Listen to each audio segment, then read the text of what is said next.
It's 6 p.m. on a Thursday here in Korea. Welcome to our newscast. I'm Daniel Che. Let's start with the headlines. President Park Geun-hye visits the Korean War Veterans Memorial to honor American soldiers who gave their lives for Korea's freedom and vowed to further strengthen Korea-U.S. alliance. History professors at top universities in Korea are taking a stand against the government's decision to create a single state-authorized history textbook. Korea's central bank keeps its key rate steady and lowers its growth outlook for the Korean economy, citing growing uncertainties in the global economy and the fallout from the MERS outbreak. President Park Geun-hye began her trip to Washington with a visit to the Korean War Veterans Memorial. In addition to paying tribute to the fallen heroes, she pledged to further strengthen South Korea's alliance with the United States. Hwang Sung-hee has our top story. Remembering the American soldiers who fought in the Korean War was the first item on President Park's itinerary in Washington. She paid tribute with a wreath-laying ceremony at the Korean War Veterans Memorial on Wednesday, calling them true heroes.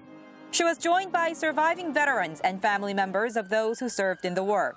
Vowing to further strengthen Seoul's alliance with Washington, President Park said South Koreans will never forget those who helped them when they were in trouble. 한국 전쟁은 결코 잊혀진 전쟁이 아니라 지금도 사람들이 기억하면서 그 의미를 새기고 있는 살아있는 역사가 되고 있음을 알 수가 있습니다. More than 36,500 American soldiers sacrificed their lives during the 1950 to 1953 Korean War. President Park also visited the NASA Goddard Space Flight Center in an effort to strengthen cooperation with Washington on space issues, including lunar exploration. 협력을 우주 쪽에서도 확대함으로써 우주 탐사의 어떤 능력도 더 향상시키고 또 우주 자원도 공유할 수 있는 그런 좋은 기회가 됐으면 합니다. At a separate dinner event to mark the alliance between South Korea and the U.S., President Park noted their bilateral ties go way back to the Korean War and said Seoul is a partner that Washington can truly trust. The event was attended by roughly 600 people, including U.S. Secretary of State John Kerry. On Thursday, President Park will begin her day with a visit to the Pentagon to mark the strong military ties between South Korea and the U.S. Hwang Sung-hee, Arirang News, Washington. A growing number of university professors are voicing their opposition to a government plan to issue a single state-authorized history textbook. Many have issued statements declaring their refusal to participate in the writing of the text, and many more are likely to join in. Park Ji-won reports. Dozens of history professors from the country's most prestigious universities, including Korea and Yonsei University, have issued statements against the government's decision to publish a single history textbook starting in 2017. 13 history professors at Yonsei University issued a statement earlier this week saying they will not participate in the process of making the textbook in any way. They were joined by 22 history professors at Korea-U who said they can't allow the government to push ahead with the plan, and 9 history professors at Kyunghee University who issued a similar statement. More statements were issued Thursday by professors at several more universities, including Ewha Women's, Busan National, and Seongyungan. And as the momentum builds, more university faculty members are considering joining the campaign. Against this backdrop, Korea's rival parties continue to promote their positions on the matter. The conservative ruling Saenuri Party held a general meeting for its lawmakers on Thursday to confirm its view that the current textbooks should be corrected in consideration of Korea's unique situation as a country divided. It is paramount for students to establish a proper, balanced perspective on the nation, as Korea is the world's only divided country, where the deep pangs of ideological confrontation remain. On the other side of the political aisle, the main opposition party hailed the professors' statements. University professors have declared their objections at the risk of incurring disadvantages from the Education Ministry in university evaluations, research funds, and the like. We respect their conscience. The party says it is planning to organize rallies outside of the parliament in conjunction with the general public and academia to pressure the government to withdraw the plan. The Education Ministry is slated to confirm its decision early next month. Park Ji-won, Arirang News. In political news, the feud over remarks by an opposition party lawmaker who said the 2012 presidential election was rigged intensified today. The ruling party adopting a resolution against a lawmaker in question, and the opposition dismissed him from a parliamentary committee. Our Ji Myung-gil looks into the issue. The ruling Saenuri party took action on Thursday against main opposition New Politics Alliance for Democracy lawmaker Kang Dong-won, who is currently under fire for saying that the 2012 presidential election was rigged in favor of current leader Park Geun-hye. Our party has adopted a resolution to denounce lawmaker Kang Dong-won for his misdeeds. Kang has committed an act of political terrorism and insulted the Korean people. The ruling party leader demanded an apology from Kang and urged his party to punish him for his remarks. In response, the opposition dismissed Kang from the National Assembly's House Steering Committee, though it will not demand he give up his assembly seat. MPAD leader Moon Jae-in repeated an earlier statement that Kang's remarks represent his opinion and not that of the party. Moon also accused the ruling party of having hidden motives for making such a fuss about the incident. The ruling party is trying to use this incident to cover up the current uproar over state-authored textbooks. The party should not overreact to Kang's remarks. The National Election Commission released a statement on Wednesday refuting Kang and said the vote count in 2012 was accurate and transparent. That year, Park Geun-hye ran a close race against her main rival Moon Jae-in, with Park receiving 51.6% of the vote and Moon, the current opposition leader, taking 48%. Ji Myung-gil, Arirang News. The two Koreas are in the final stages of preparations for a long-awaited round of inter-Korean family reunions next week. The South Korean delegation, consisting of 14 government and Red Cross officials, crossed the border into the north for a final checkup on the event details with their North Korean counterparts. The southern delegation, led by Red Cross President Kim Sung-ju, is expected to make final arrangements with the North on the venue, transportation, and reunion timetable. Some 650 South Koreans will reunite with family members living in the North during 6 sessions set to be held between October 20th and the 26th. Korea's defense ministry has reiterated that Japan cannot enter Korean territory without permission. Defense Ministry spokesman Kim Min-seok said Thursday he was clarifying remarks made during a parliamentary interpellation session the previous day by Prime Minister Hwang Sung-hee, who said the Japanese military could advance into Korea after consulting with the government in inevitable situations and within necessary boundaries. Hwang has since faced criticism that his statement wasn't strong enough.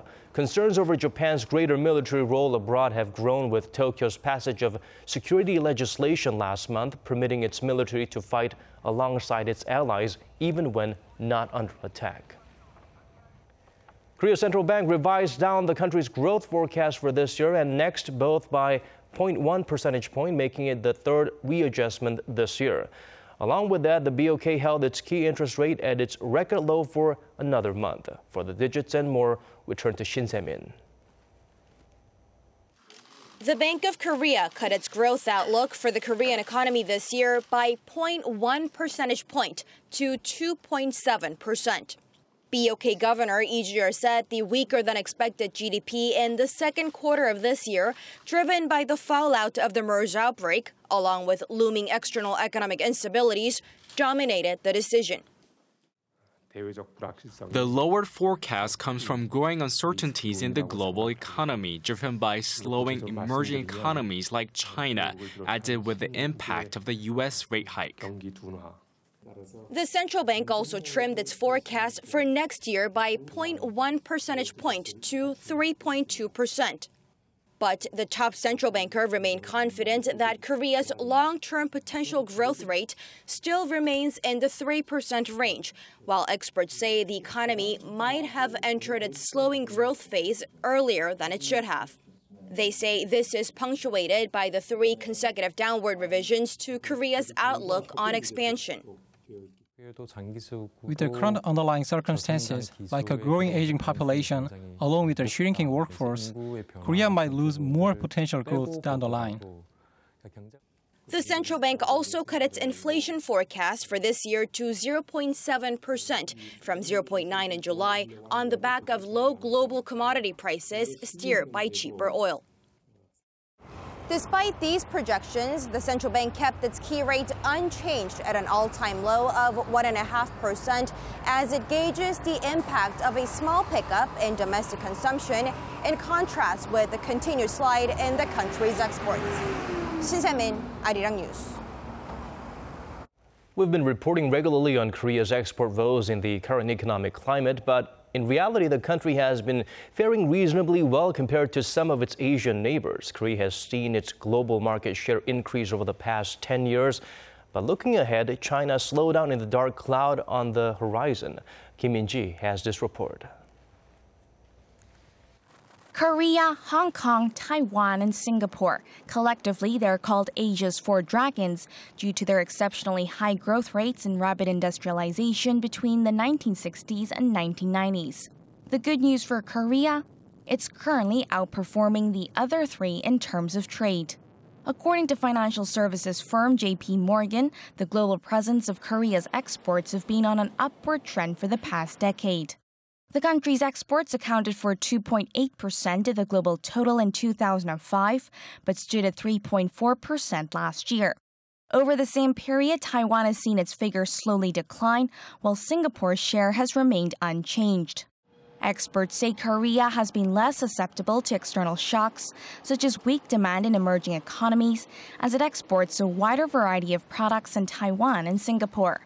In 2005, Korea ranked 10th in terms of global export volume at just over $300 billion.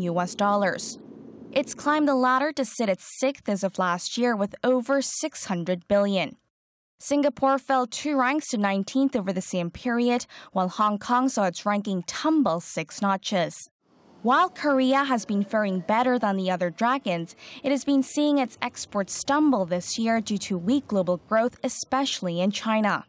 China is set to record its lowest growth rate in over 2 decades this year. This is a big concern as more than a quarter of Korea's outbound shipments go to the world's second largest economy. Experts say preemptive measures need to be taken to minimize the negative impact, and the government needs to come up with new export strategies to meet China's changing trade paradigm. Kim Min-ji, Arirang News. Shifting gears now, institutes in Korea and the U.S. will join forces to create a $3 million fund to bolster research and development in high-tech industries like the Internet of Things and 3D printing. The Korea Institute for the Advancement of Technology said Thursday that it signed the agreement with the Virginia-based Commonwealth Center for Advanced Manufacturing. The fund will support Korean companies seeking to engage in collaborative high-tech R&D with the center over the course of 3 to 5 years. The agreement comes on the heels of a speech by President Park Geun-hye in Washington on Wednesday, where she called for greater bilateral cooperation in engineering and R&D as Seoul seeks to open a new era in manufacturing. Korea is known for being a trendsetter in technology, and it is ready to do the same with 3D printing. That's not surprising considering Korea has a deep and rich printing heritage that goes back centuries. Oh Soo-young takes us to the festival that allows visitors to take a look back and ahead at Korea's printing technology. At this studio in central Seoul, you can make your ideas come to life through 3D printing. Each Thursday, anyone can come by to print anything from drones to smaller architectural pieces, all for free. In this way, we're helping people easily create and share their crafts. The studio is one of similar centres popping up in Seoul, allowing easy access to Korea's advanced printing technology. In fact, Korea excels in various kinds of printing, not just the 3D variety. And at this festival in Seoul, you can experience the country's abundant printing culture, which dates back centuries. Displaying antique machinery and age-old techniques, the festival introduces Korea's fruitful printing heritage, which laid the foundation for the country's present-day advancement in printing. Korea's woodblock printing can be traced back to the 8th century, and the book Jikji was published in the early 13th century. It's the world's oldest existing book to be printed with metal movable type, as confirmed by UNESCO. Visitors can also experiment with these latest printing gadgets, such as 3D and digital. Normally, when you think of printing, it seems very technical and rigid, but we had a lot of fun today playing with all sorts of printing methods. There's also an exhibition of this year's award-winning printing works, from photography books to brightly coloured package designs.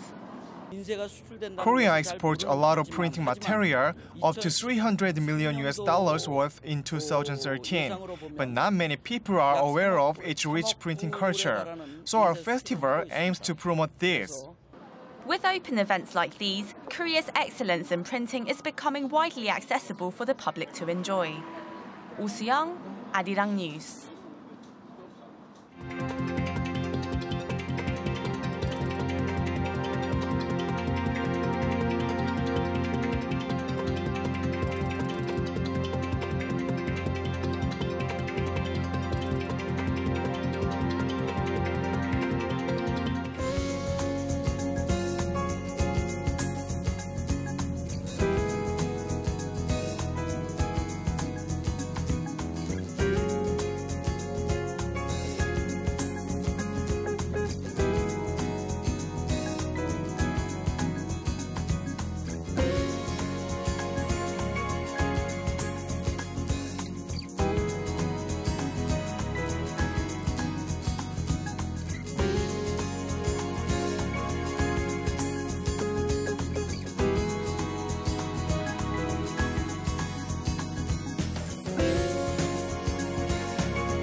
That's our newscast for this hour. Do tune in back in at 10 p.m. Korea time for more. Thank you for watching.